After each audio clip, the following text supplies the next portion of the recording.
महाभारत की कथा तो आप सबने सुनी होगी, लेकिन क्या आप जानते हैं इस अमर ग्रंथ को लिखने के पीछे का अनोखा इतिहास क्या है? आइए जानते हैं। भगवान व्यास समस्त लोक, भूत भविष्य वर्तमान के रहस्य, कर्म, उपासना, ज्ञान स्वरूप, वेद, अभ्यास युक्त योग, धर्म, अर्थ और काम, सारे शास्त्र तथा लोक व्यवहार को पूर्ण रूप से जानते हैं। उन्होंने ग्रंथ में व्याख्या के साथ संपूर्ण इतिहास और सारी श्रुतियों का तात्पर्य कह दिया है।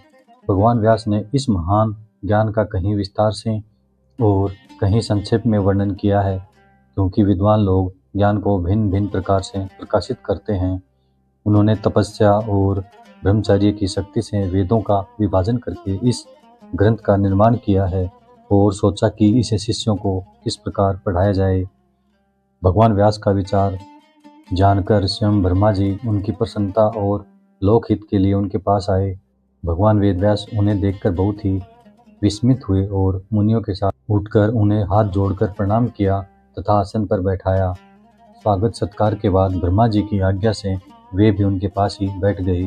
तब व्यास जी ने बड़ी प्रसन्नता से मुस्कुराते हुए कहा, भगवान, मैंने एक श्रेष्ठ काव्य की रचना की है। इसमें वैदिक और लौकिक सभी विषय हैं। इसमें वेदांग सहित उपनिषद, वेदों का क्रिया विस्तार, इतिहास, पुराण, भूत भविष्यत और वर्तमान के वृत्तांत, बुढ़ापा, मृत्यु, भय, व्याधि आदि के भाव, अभाव का निर्णय, आश्रम और वर्णों का धर्म, पुराणों का सार, तपस्या, ब्रह्मचर्य, पृथ्वी, चंद्र, सूर्य, ग्रह, नक्षत्र, तारा और युगों का वर्णन, उनका परिमाण, ऋग्वेद, यजुर्वेद, सामवेद, अथर्ववेद, अध्यात्म, न्याय, शिक्षा, चिकित्सा, दान, पाशुपत, धर्म, देवता और मनुष्य की उत्पत्ति, पवित्र तीर्थ, पवित्र देश, नदी, पर्वत, वन, समुद्र, पूर्वकल्प, दिव्य नगर, युद्ध कौशल, विविध भाषा, विविध जाति, लोक व्यवहार और सब में इसको लिख लेने वाला कोई नहीं मिलता। यही चिंता का विषय है। ब्रह्मा जी ने कहा, महर्षि, आप तत्व ज्ञान संपन्न हैं, इसलिए मैं तपस्वी और श्रेष्ठ मुनियों में से भी आपको श्रेष्ठ समझता हूँ। आप जन्म से ही अपनी वाणी के द्वारा सत्य और वेदों का कथन करने वाले, वेदार्थ का कथन करते हैं, इसलिए आपका अपने ग्रंथ को काव्य कहना सत्य होगा। आपके काव्य से श्रेष्ठ काव्य का निर्माण जगत में कोई नहीं कर सकेगा। आप अपना ग्रंथ लिखने के लिए गणेश जी का स्मरण कीजिए। यह कहकर ब्रह्मा जी तो अपने लोक को चले गए और व्यास जी ने गणेश जी का स्मरण किया। स्मरण करते ही गणेश जी उपस्थित हुए। व्यास जी ने पूजा करके उन्हें बैठाया और प्रार्थना की, भगवान, मैंने मन ही मन महाभारत की रचना की है।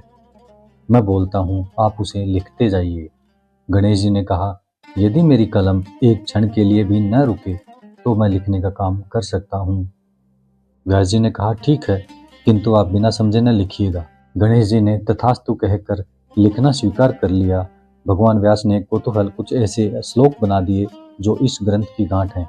इनके संबंध में उन्होंने प्रतिज्ञापूर्वक कहा है कि 8800 श्लोकों का अर्थ मैं जानता हूँ, सुखदेव जानते हैं, संजय जानते हैं या नहीं, इसका कुछ निश्चय नहीं है।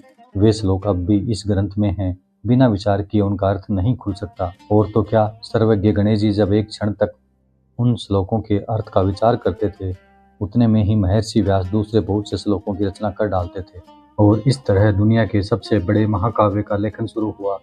महाभारत का अगला भाग सुनने के लिए वीडियो को लाइक करें और चैनल को अभी सब्सक्राइब करें ताकि आप अगला अध्याय मिस न करें। जय श्री कृष्ण।